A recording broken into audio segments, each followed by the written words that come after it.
According to the editorial board of the conservative Wall Street Journal, Republicans must band together and strip President Donald Trump of some of his trade powers before he does irreparable damage to the U.S.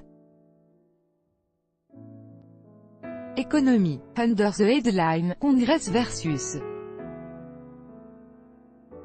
Trump on tariffs, the board blamed Democrats for the laws that have allowed the president to impose tariffs, citing national security, before saying the GOP needs to rein Trump in.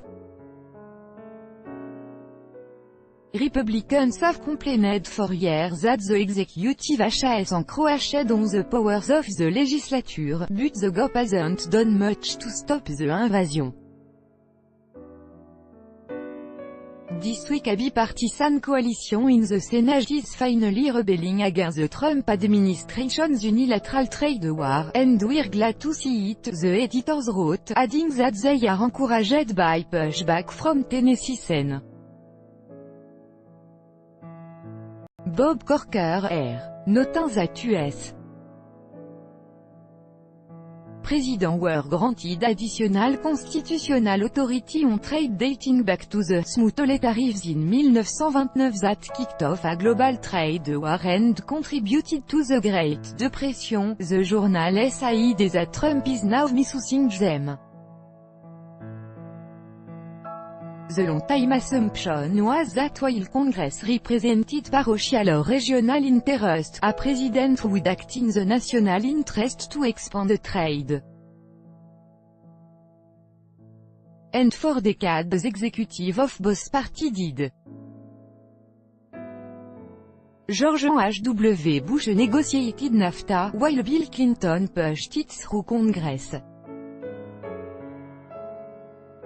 Free trade Republicans in Congress passed bilateral trade deals under both Democratic and GOP president, the opinion piece read. Anti-Donald Trump, who has now taken that authority and is using it for protectionist rather than trade opening, and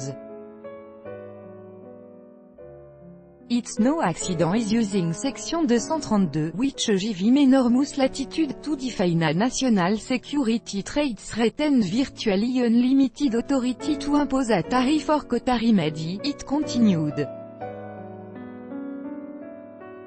For the first time in nearly a century, a president is more protectionist than Congress, and Congress needs to rein him in, Majority Leader Mitch McConnell is saying. The Corker bill would be an exercise in futility, because either the House or Senate might fail and show Congress is impotent, or the President will veto. But so what? Members of Congress don't take orders from Mr.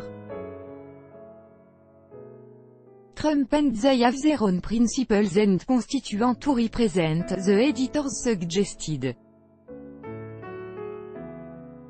If they think Mr. Trump's trade policy is harming the economy, they have an obligation to try to stop him, the editors advised. They'll have more than a few allies. The National Retail Federation (HAS) endorsed the Corker bill, HAS the motor. Jamie Dimon, chairman of the Business Roundtable, said this week that Mr. Trump's trade policy could undermine the strong economy. The journal editors also went on to point out what they can expect from a president more inclined to tweet than policy discussion. Mr. Trump might rage on Twitter, but Congress needs to send him a message that his protectionism isn't cost-free, they concluded. Otherwise they might believe they can get away with blowing up NAFTA, imposing a 25% tariff on imported cars, or shutting down trade with China. Mr. Corker's effort is a test of the Republican Congress's political will and its sincerity on the economic benefits of free trade. You can read the whole piece there. Subscription